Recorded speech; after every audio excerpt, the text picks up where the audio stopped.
All right, guys, we're here. 2023 has begun, so we're going to do something a little bit different this year, so go ahead and check out my OnlyFans. Fans and good airflow on these cars are pretty critical in the front because the bumper's kind of limited for airflow, especially with the big V8 twin turbo setup like this one's going to have. But today we're going to be finishing up the torque boxes and subframe connectors. Okay, so started going through with the wire brush, cleaning up the seams so I can weld. This plate here is for the subframe connector. It actually goes up just like this. So what I did was I used a silver Sharpie. Then I just went around and marked the whole thing all the way around. That way I know where the line is. So I'll go through with the wire brush and then clean out probably like a 1 or 2 inch wide spot around that. And then I can go ahead and weld this thing here. This one actually fits the driver's side. I had to cut some of this tab off to get it to sit fully, but this one actually fits pretty good. I cleaned up inside there. Little spot on there for that top plate to go into. So go ahead and get jamming on this.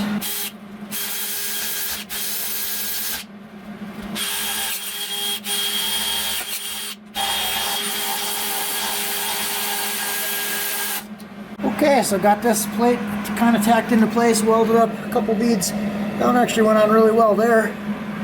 Now what I'm going to do is I'm going to bolt the control arm into place and then I'll be able to finish welding this. Yeah, so for example, this is the plate just from tightening the control arm the first time. So kind of how much that stuff bent. So put the control arm bolt through. And this is kind of dual purpose. So one, I'll be able to get this plate locked into place where it needs to be so I can weld it and then get it all bolted together and stuff. And then also, when I weld the rest of these joints, it will be in the position that it needs to be when I fully weld it. So I won't weld it and then torque it down. It's torqued down and then I'll be able to weld it in kind of like its happy place. So imagine all of that flexing with a bunch of really hard launches consistently, and that whole thing is just flexing and flexing, and it eventually rips itself out.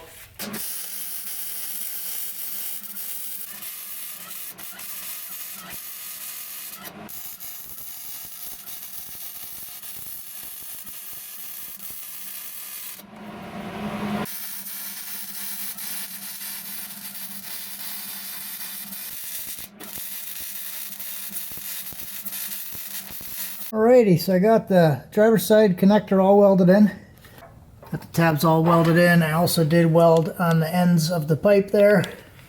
This one was a little bit tricky. I ended up using a jack underneath the seat bracket because there was still probably like a ½ inch of clearance between the bracket and the connector. So I ended up using the jack to kind of close that gap, tacked it into place, and then I dropped it down and fully welded the whole thing. So I do have the passenger side mocked up right now. I have the floor jack under it, jacked it up here. This one actually fits a little bit better, but you can see the front has a little bit of a gap. So what I'll do is I'll tack this into place, drop it down, and then fully weld the seat bracket. And then I'll put the whole connector up into place, use the nuts, and then bolt this thing in. And then I'll use the jack on the front to hold the front up and weld these tabs.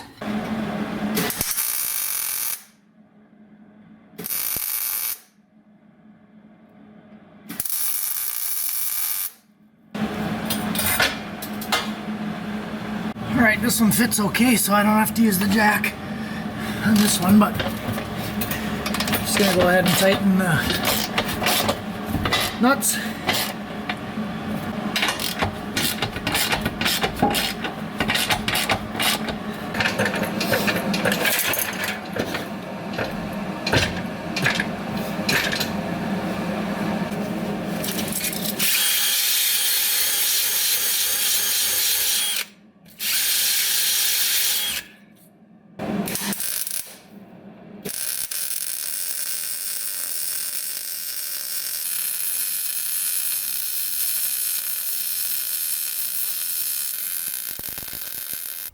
Did go ahead and put some little strips on the plates.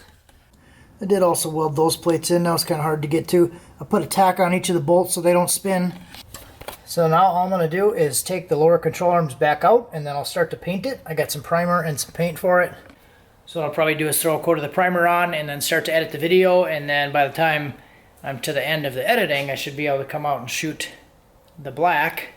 So let's do that. It's a little chilly in here because I've been working with the door open. It's like probably 30 degrees outside.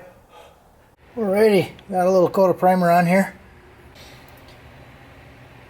Connectors look pretty cool like this, so go in, edit the video, come back out, spray some black, and then we'll be done. Alright, got the layer of black on there. Oh, you know, just paint. I mean, it is a little runny in some spots, but goal here is really just to get everything covered. It's a Wisconsin car. It was from Minnesota, so it does have some rust and stuff already on it, but that's not what we're worried about today. The big thing is that we got these done. A little bit hard to see, but subframe connectors are all done. Torque boxes are all done. We're good back here. So I'll just weld the axle tube. Waiting on a brake line, and then crossover brake line. I did remove the brake line that was in the drive shaft tunnel, so I'll be redoing that line. And then next we'll be getting the axle back in and getting the motor in and start mocking that thing up so we can work on the twin turbo setup.